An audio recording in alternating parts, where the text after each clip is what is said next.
Thank you very much, Jan, for showcasing that, even though, you have historical events taking place a long time ago, they still have, consequences even for today. And the floor is now open for questions, and, if you're so curious, it's now time to satisfy that curiosity to our distinguished panelists. And Rasmus. Yeah. Yes, I have a question for Mark and a question for Adam. Mark, you talked a lot about sovereignty, but as an international relations person, I didn't hear you talk about the mirror image of sovereignty, which is of course anarchy, and that we have an anarchical international system. Anarchy meaning simply that there's no central government, and all these sovereign units, they have to look after themselves. So I was just curious about your comments to the concept of anarchy and what anarchy means for what's going on in the Arctic. And then Adam, I have a methodological question for you, because you're looking at your dependent variable is the climate record, and then you're looking at the seal consumption, which seal is being eaten. But you have a lot of variables which can each vary, and it must be really hard to keep these variations out from each other. I'm just thinking about that in order to say that the bone record must reflect climate change, then you almost have to you have to assume that technology is constant, because if the bone record reflects not climate change but technology change, then you would get a false signal. So I'm just curious how you, for example, distinguish between climate change and technological change. Thank you.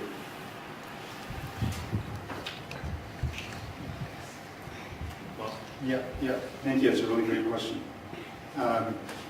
Just going to stand up because that podium's kind of in the way there.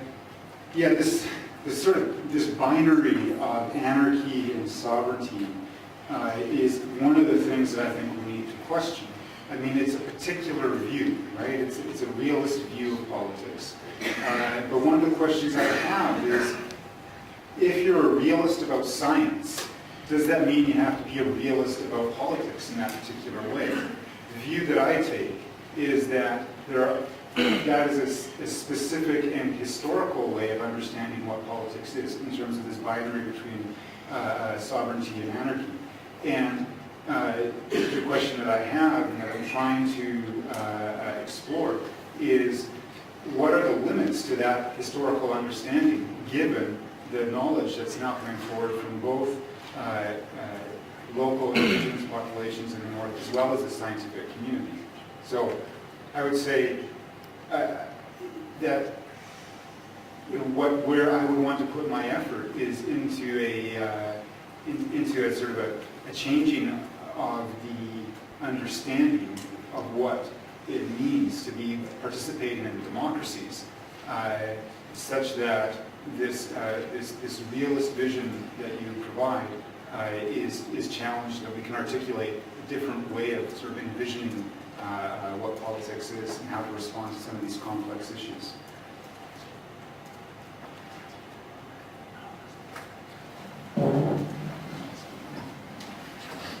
And that's also a good question to me from Rasmus. I didn't have a chance to go into it, but thank you for asking. So again, to distinguish, Rasmus was asking how I would distinguish between climate and technological change, and how to get rid of noise if there is, or how to distinguish noise maybe.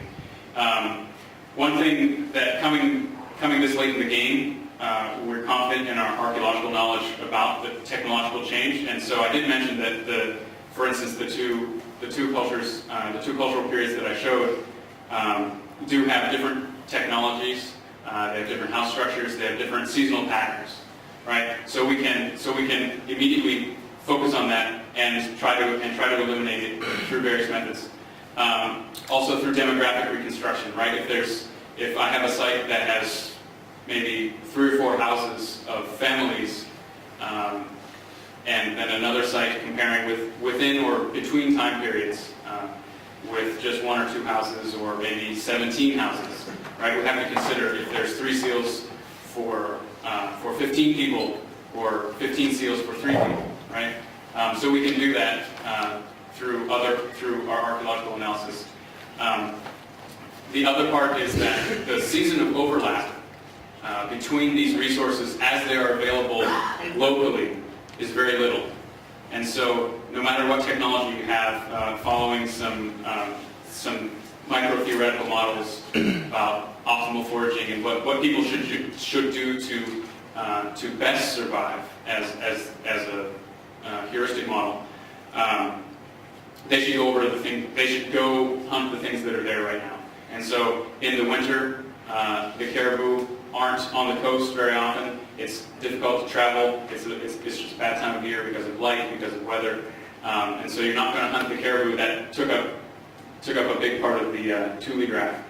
Instead, you're going to focus on ring seals. In the spring, when it's breaking up, you're going to focus on the bearded seals because they're such a large target and such a good source of many of the materials that you need. Not only, and so we're not talking about just food resources, but resources of skin and bone and oil.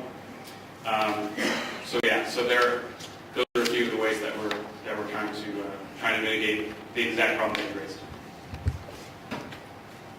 Any more questions? This one here and then after that. Yeah, the question of this session is, can we imagine a world without ice? We've seen, and you saw yesterday and also in my presentation, we will not have an ice-free Arctic during winter and summer. So my question to Adam, maybe you can reflect a little on it, is what are the importance of the seasonal available sea ice? You will have winter season with ice, and that was, as you just mentioned now, the harsh season, difficult to find caribous and others. So during that period you will have the ice in the coastal areas. The other thing that was mentioned, and we have adapted, we have had tropical climate at Iceland and at Svalbard, if you're going back in paleo records 10,000, 125,000 years ago. Those changes happened slowly, and people were able to adapt. Now when the CO2 or human or anthropogenic effect, we are pumping out CO2 to the atmosphere, and starting effects that are happening much more rapidly than the natural changes we've seen earlier. So we are, of course, we are better off technologically to adapt. However, we have much shorter time to adapt. So maybe also Mark and Adam can reflect on that, or somebody else in the audience.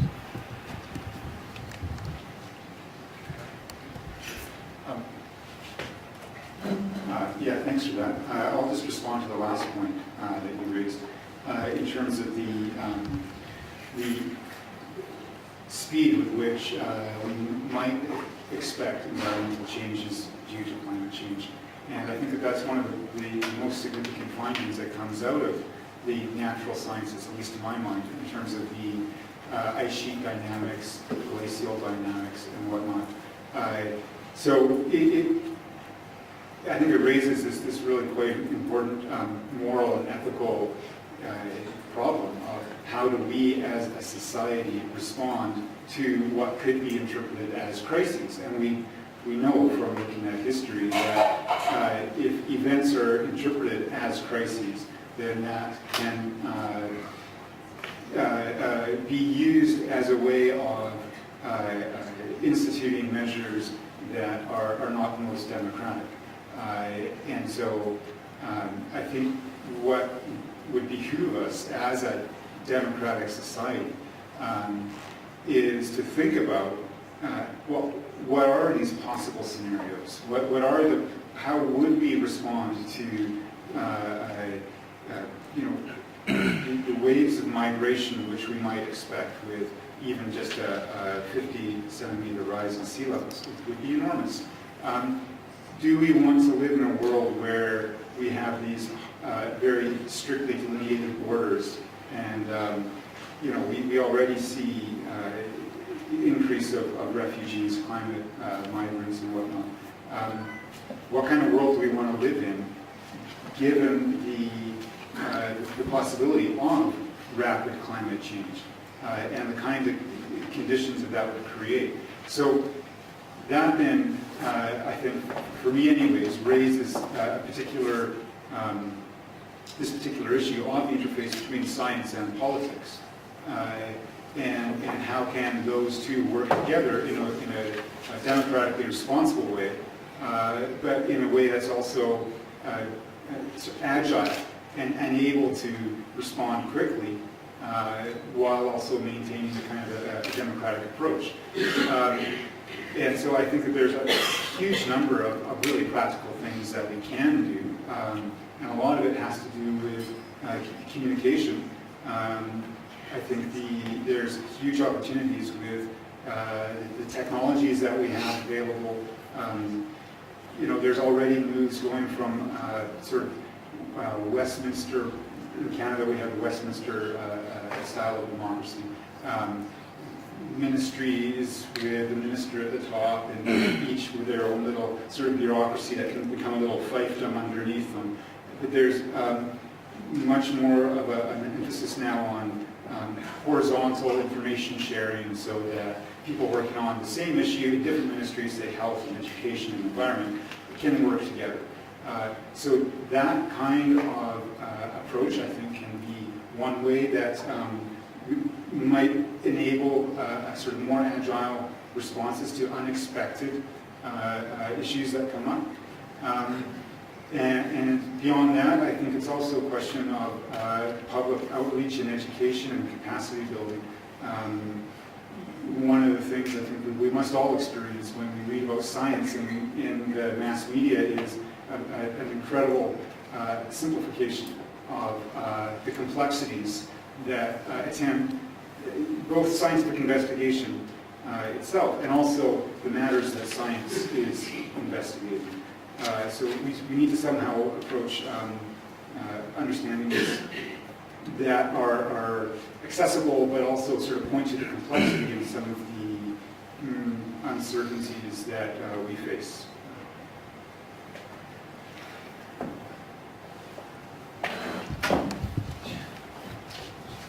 And responding to those comments and questions from a non-political science perspective, of course, because I can. But the points you mentioned of the seasonality, I think what I would like to point out, at least from my perspective, is that in accordance with Rasmus's question, if we're looking at seasonality and changes in resource availability, did people start hunting more caribou because it was available, or was it just preferred at that time? Is something that I'm trying to figure out that will help give us a little bit more information. But overall, I think the lesson to take away from it is that because the indigenous people at that time did know what was happening, they could see what was happening on the ground and make the best changes available for them. I think that's what we need to take away, that we need to be monitoring and engage in discourse with politics and scientists to both read on the ground what's happening and choose a course of action, because it was successful for them. They were so in touch, they could adapt. And for the rate of change, of course, I think that highlights another thing that I think has tied this conference together, a meeting of minds that we know from the past that the rate of change is now accelerated. But also that because that rate of change is accelerated, the instrumental data that we have from satellite data or what have you might not be telling us the whole picture. So we need the paleo record for a long-term baseline to give us good knowledge of science. We need indigenous perspectives to give us information on other perspectives of long-term adaptation and living in the North, and then coming together with all those perspectives, I think will lead to the most efficient solutions. There was a question in the back. My name is Elsie Ita. I'm from Barrow and Unicap. This is not a question, but a couple comments for Mark. Thank you for your presentation. Or Adam, I'm sorry. Well, Mark, your presentation was interesting too, and the young lady there.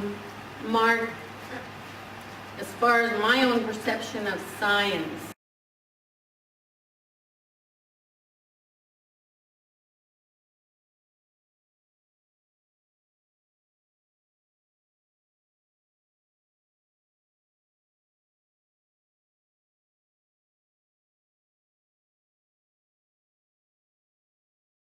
for ring seal, okay, you can check with me, or because the word nutship is just a common name for seal, okay? And so for like the bearded seal, Ugrup is good. For the ring seal, it's Kasagea. Okay, nutship is, they're both nutchips. Okay, that's what I know about science, that the specificity of the scientific names. Did I pass? I joked. Then the second comment I have is, even though your study was around the Northwest Arctic region, and I'm up a little north there, today, because of the receding ice, it takes a while for our men to find the Uru, which is used in our region to cover our whaling boats. Okay? And I'm not sure if there'll be enough found and hunted for this past summer to cover those umiaks that need to be recovered. Because it takes about 6, on the average, 6 skins to cover an umiak. 6 to 8. So, and I think I want to stress the word adaptation, okay? Only because when you get to know a region, like you scientists get to know the region you're studying and writing about, I guess the cliche or the term that comes in is, when you're in Rome, do as the Romans do, and all that, because you try to be yourself from a different country, and you come into a different place to study about that, you pretty much have to immerse yourself in the culture to really give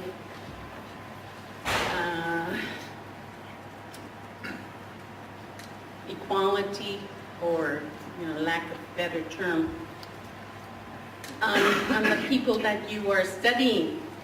And one of the things that I raised the comment of adaptation in our region is the people in Northwest Arctic region and the North Slope region. There's a lot of relations between the two. And while they have more access to the Ugrup down there today, we have had some bartering or trading with them for the skins. And that is happening today because the ice is receding, and it's a little bit hard to get some Ugrup skins for whaling. So getting to know the community, what are their value systems, how do they live, and their, I guess, resiliency in being able to adapt to changing environments.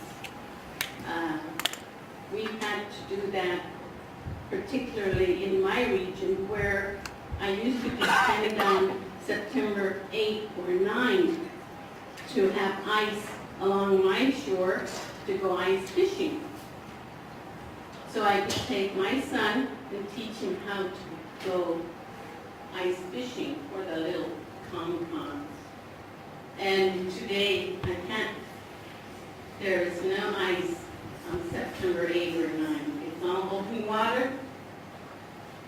That fall, when the open water was still there in November, and Thanksgiving was coming. It's a little bit frightening because starting November 18, the sun doesn't come up above the horizon in Barrow. And we don't see it again until January 23, over 2 months later. And when I was growing up, the ice, thank God for that, gave more light, I think, in Barrow because of the reflective nature.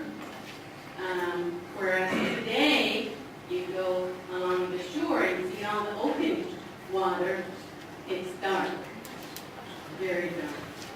And in the springtime, it's also how our men know where the lead is, because you see the reflection above where the water is, and we call that pisuan.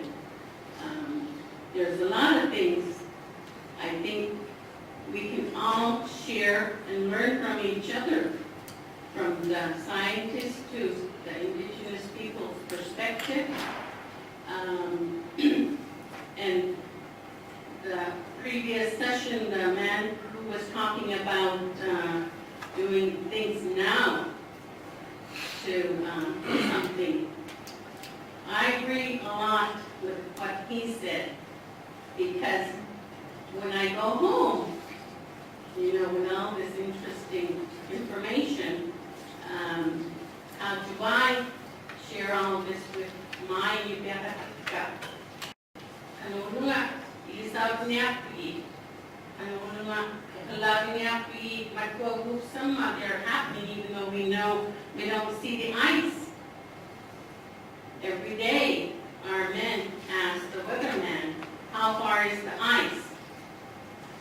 And the weather person technology and respond with, well,